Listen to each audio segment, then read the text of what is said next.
Today's Plant a Tree event is the official day launch of Sustained Festival 2017, and together with Tree Time from the Edinburgh Lothians Green Space Trust and InvestSec and the university, we're planting 3 flagship trees in the meadows, as well as giving away 500 saplings for the community and students to enjoy.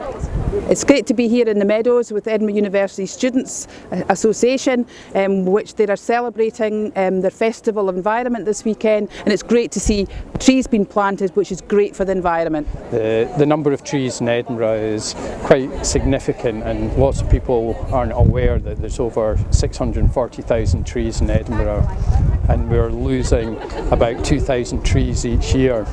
So events like today are fantastic. We were planting 3 more parkland trees in the meadows. I really love trees. I grew up in a house with a big garden, and we had loads of apple trees everywhere, crab apple trees and cooking apple trees, and a big tree house in one of them which my dad built, which was really good fun. I've planted over 400 trees on the meadows in the last 3 years, and I can't wait to come back and watch them grow.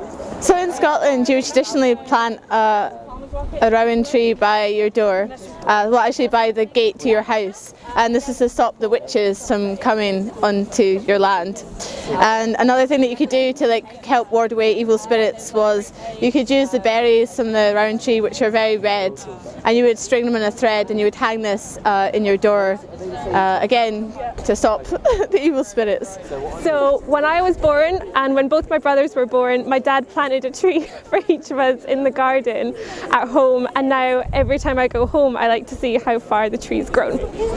So in my garden back at home in Glasgow, we had these 3 massive trees, and eventually one of them got cut down in the middle, but instead of seeing this as a kind of bad thing, I was kind of disappointed, sad to see my tree go, but we used the 2 others as goalposts, and we used to stand in the stump of the one in the middle, and we would jump from side to side, and we'd get people round when we were still in primary school, you know, when we were young lads, we'd have folk round, have a game of penalties, have a wee kick about with these 2 massive trees as our goalposts.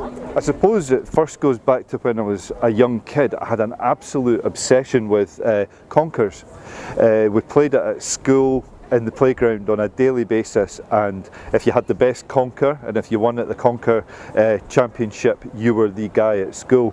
My lifelong dream was to be a park ranger, and I achieved that, and I was surrounded by trees every day. But it's not really so much trees, it's kind of what they contribute to the landscape, the way they can make a place look, the fact that they're home to a total range of biodiversity, especially up here in Scotland. So it's not just trees on their own, it's what they contribute to your experience of the outdoors.